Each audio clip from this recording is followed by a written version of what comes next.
Hello, boxing fans around the world. Thanks for joining me once again here on Talk and Fight for another episode of Boxing News Today. And we're going to start off with a quick little story that's, been ongoing for a while, and it kind of falls out of the whole Tyson Fury debacle. Negotiations are now underway between IBF, WBA, WBO heavyweight champ Alexander Usyk and his WBA mandatory Daniel Dubois. On paper, says Barry Holbrook, writing for BoxingNews24.com, on paper, this is a mismatch, given that the 25-year-old Dubois lacks the experience to fight a talented champion like Usyk. This is a tough fight for Dubois, with him coming off a bad knee injury. Daniel's mobility was poor before the knee injury, but it will then be more challenging for him if he's had cartilage removed. In Dubois' last fight, he barely escaped getting knocked out by the obscure French contender Kevin Lerena last December on the undercard of the Tyson Fury versus Derek Chisora fight at the Tottenham Hotspur Stadium in London, attended by talkandfight.com, by the way. Dubois, who's 19-1 with 18 knockouts, has reportedly sent his medical information to the World Boxing Association to show that his recently injured right knee is healed, so he can face Usyk, who, by the way, is 20-0. If the 6'5", 240-pound Dubois defeats Usyk, it'll make it much easier to put together the undisputed clash with WBC heavyweight champ Tyson Fury, because they share the same promoter in Frank Warren. In that case, it would be an in-house fight for Warren, and it's much more straightforward style for Fury to defeat than the crafty counterpunching, lightning-quick southpaw Usyk. On we go to see what's happening elsewhere. My friend Dan Ambrose, also writing over at BoxingNews24.com, is saying Dimitri Bivol is no longer being considered for unbeaten middleweight contender Jaime Munguia. His next fight scheduled for June 10th, by the way. Munguia's promoter, Fernando Beltran, says WBA light heavyweight champ Bivol, who's 21-0, isn't very popular. So they're not interested in fighting him now. You can say the same thing about Munguia as well, by the way. The perception boxing fans have of Munguia is that he's been slowly ramped up for a big cash out by his management. Munguia has faced subpar opposition throughout his career, as we all know, giving the impression to some that he's a phony manufactured fighter like Ryan Garcia. Ooh, harsh words from Dan. All right. Unfortunately, Munguia is not very popular because he's never stepped it up in his career against quality opposition instead of the Hammond-Eggers, with whom he's padded his 41-0 record. Just for example, Munguia's last 7 opponents: Gonzalo Gaston Correa, Demetrius Ballard, Jimmy Kelly, Gabe Rosada, Camille Shrismeda, Turiano Johnson, and Gary O'Sullivan. Munguia's promoter targets former middleweight champ Gennady Golovkin. Triple G, and talks with his promoter Tom Loeffler have already begun, apparently. Belgian says Munguia has been interested in fighting Golovkin, 42-2-1, by the way, 37 knockouts, his entire career, and he'd be happy if he could finally face him. We are not thinking of Bivol for June 10th, Fernando Beltran said to Equidazio, whatever. Jamie has a date with DAZN for June 10th. Bivol is not very popular. We'd love to fight him in the future. We're talking about these 2 weight classes above. We would not fight with Bivol if nobody else wants him. If somebody runs away with him, we'll face him. We're trying to get a fight with Triple G for June 10th. We've been talking to his promoter, Tom Loeffler. We want to close it soon. We have looked for that fight since a long time ago. Yeah, right. Jake Turnan over at BoxingNews24.com has this to say about Chris Eubank Jr. Chris Eubank Jr. is expected to be denied authorization by the British Boxing Board of Control to fight Conor Benn in Abu Dhabi in June. The 2 fighters had planned to fight last October, but the bout was cancelled after it was revealed that Benn had been tested positive for the banned substance clomiphene. Rather than meet with the board to discuss the results of the tests, Benn surrendered his license, and he's been inactive ever since. Eubank Jr. could have his license to fight suspended by the board if he goes through with the banned contest without their permission, and they're not likely to give him that. Benn doesn't need to be cleared by the BBBFC because he's already gave up his license but his and Eubanks Jr.'s training team would need to be given permission from the board. Quoting here, BBB General Secretary to the Guardian, he said, if the situation remains as it is today, then I would think that would be unlikely. But we have not had any applications. If any British license holder, boxer, trainer said wants to fight in a tournament abroad with another commission, they have to apply to us for permission. So it's not just Eubank Jr. has to worry; it's his and Ben's trainers that could face fines and suspensions by the board if they do take part in this fight in Abu Dhabi. So let's wait and see what happens on that front.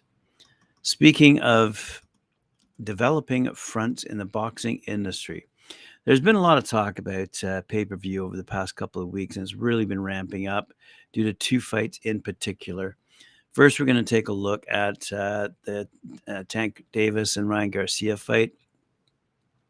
Adam Baskin has this to say about Eddie Hearn. Eddie Hearn says the announced $84.99 US pay-per-view price for the Gervonta Tank Davis and Ryan Garcia fight is, quote, a lot of money to charge fans for this event. Although Hearn notes that the Tank Ryan fight is big, he still sees it as being priced high by the event organizers, which undoubtedly will scare many boxing fans from buying it, as we discussed the other day, heading more off towards, shall we say, free sites.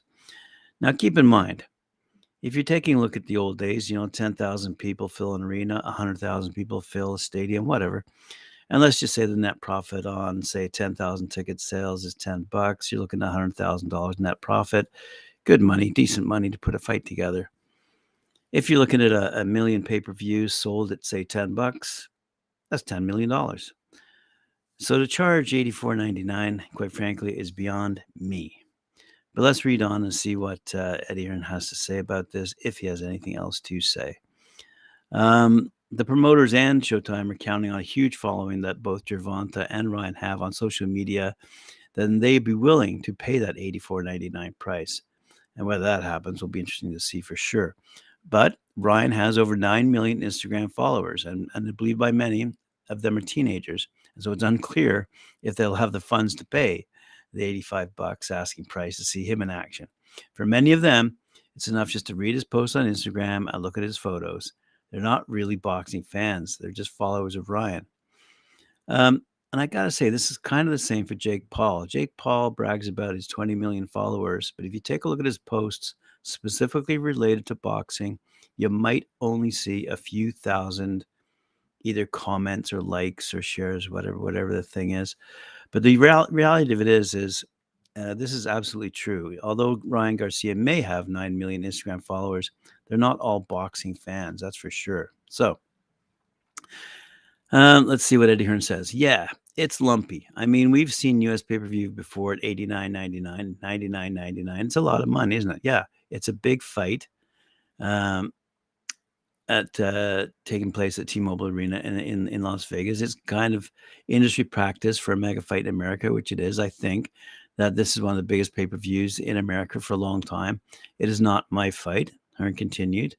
What's the highest price? We haven't gone to $29.99, $24.99, said Hearn about the pay-per-view price in the UK for fights. Luckily for Hearn, he's not involved in the promotion of the Davis Garcia event. So for once, he doesn't have to deal with a huge backlash from boxing fans over this one. That's true. Now, speaking of promoters, we had a story on Frank Warren. Yeah, one sec here. Here it is. Frank Warren, co-promoter of the WBC heavyweight champ Tyson Fury, has rejected reports that his company was recently negotiating a British mega bout with Anthony Joshua, by the way, promoted by Eddie Hearn. Joshua is back on Saturday night at the O2 Arena in London, where he faces Jermaine Franklin. Franklin promises to knock him out. But anyway, Warren was recently trying to finalize a fight between Fury and WBA IBO champ Alexander Usyk. But as we all know, the negotiations fell apart and both sides were unable to agree on the monetary terms for the rematch. A few days ago, Eddie Hearn explained that he was already in talks for a potential Fury-Joshua fight. I truly believe that as long as AJ beats Franklin, we will see him against Fury in the summer, said Hearn. Everyone accepts that AJ is a bigger draw for UK fans than Alexander Usyk. I've had talks this week with George Warren, Frank's son, and fundamentally the original contract is in place. And we all know that the timing is perfect now, as it happens because of the circumstances with Usyk, and that this is the very last chance for this huge fight to happen. I expect to be exchanging pilot contracts with Queensberry soon, maybe as early as next week. AJ knows there's a big opportunity there at last. So much is at stake now, but also is his total focus on Franklin. However, Frank Warren has a much different recollection of what took place. Quote, it was a 30-second conversation. That thing that was in the mail yesterday, George rang Hearn and said, what's this all about? He said he was unaware of it. I'm just telling you what he said. George said it was less than a 30-second conversation, and we've not even discussed it with Tyson. Really annoyed about that because that 100% did not happen. Contracts are going to be signed in the next week is absolute bollocks. This is what starts all that stuff going. Social media is actually killing some of the fights because of the expectation level. I don't want to be conducting negotiations through social media. That became part of the downfall of the fight with Usyk. Wow.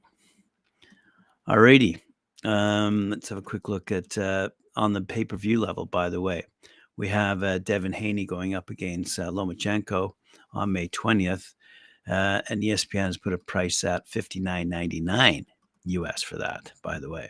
So Devin Haney, as you all know, 29-0, 15 knockouts, will seek out his biggest win of his career, and I guess financially, when he defends his undisputed lightweight championship against former 3-division world champ Vasily Lomachenko. And that's going to be held at the MGM Grand Garden Arena in Las Vegas on May 20th. The Haney-Lomachenko event kicks off at 10 p.m. Eastern Time, 7 p.m. Pacific Time, and the price tag, as I've just said, $59.99 on pay-per-view. Top Rank is the promoter for the event, by the way. Some boxing fans won't be overjoyed at needing to pay to watch Haney and Lomachenko fight on pay-per-view, given that it comes a month after the April 22nd fight between Gervonta Tank Davis that we just discussed and Ryan Garcia, which will set the watchers back $84.99 that we just discussed. However, the price for Haney versus Loma isn't nearly as bad as what they'll be asked to pay to see Tank and Kingry. Haney Loma is a bargain compared to the price of that event. We're going to see how good Haney is because Loma will be in better shape than his last fight against Jermaine Ortiz last October. Loma was coming back from the war in Ukraine and a 10-month layoff when he took the fight against Sharp Ortiz. It's important for Haney to refrain from clinching a lot, as he did in the last 2 fights against Kambosos. Haney gained a reputation from those 2 fights for being a spoiler and having a non-fan-friendly fighting style. If Haney wants to become a pay-per-view attraction in a real sense, he's going to need to be more entertaining because boxing fans don't pay to see someone that mainly just jabs and holds the way Haney does. Said Top Rank boss Bob Arum, by the way, Devin Haney is the sport's brightest young superstar, and he's taking on a tremendous challenge against one of this generation's best pound-for-pound fighters in Vasily Lomachenko. Devin, who's 24, will return to the U.S. following his back-to-back victories over former unified lightweight champ George Kambosos Jr. in Australia last year. Haney can defend his 4 135-pound belts in the U.S. for the first and possibly last time, as he could choose to vacate the belts and move up to 140 if he's victorious against a 35-year-old Lomachenko. This fight is much more formidable for Haney than his recent contest against Kambosos, Joseph Jojo Diaz, and Jorge Linares. Lomachenko is a good fighter and a future Hall of Fame candidate, Haney said. This is the fight the fans really want, and I made it happen. I've gotten 2 times better since the Kambosos rematch, and believe it or not, the better my opponent is, the better I perform. I will show the world on May 20th that I'm the best fighter on the planet. Wow. The reality is this fight is a fight that boxing fans wanted to see for several years. Several years ago, but the interest has dropped off due to Lomachenko not being as active as he should have been, and his poor performance against Jaime Ortiz and Teofimo Lopez. Nowadays, boxing fans have been demanding Haney fight these guys: Ryan Garcia, Gervonta Tank Davis, Shakur Stevenson, Frank Martin, Regis Progress, Teofimo Lopez again, Subriel Matias, and Richardson Hitchens, to name a few, I suppose. The two-time Olympic gold medalist, Lomachenko, is still a good fighter, but he's slipped a notch in the last 3 years since his loss to Tifon in October 2020. My goal is to become the undisputed lightweight champ, and Devin Haney is the man with the belt. I respect his boxing IQ, and I'm excited about this challenge, said Loma. So there you go. All the news fit to print. Boxing fans, appreciate it. Hey, Carl, how you doing? Remember to like, share, subscribe, hit that notification bell. I appreciate you joining me today. I'm going to be joining Mike Gore and Cedric Ben at 4 p.m. for their show, Knuckle Up, and we'll see you then. Thanks again.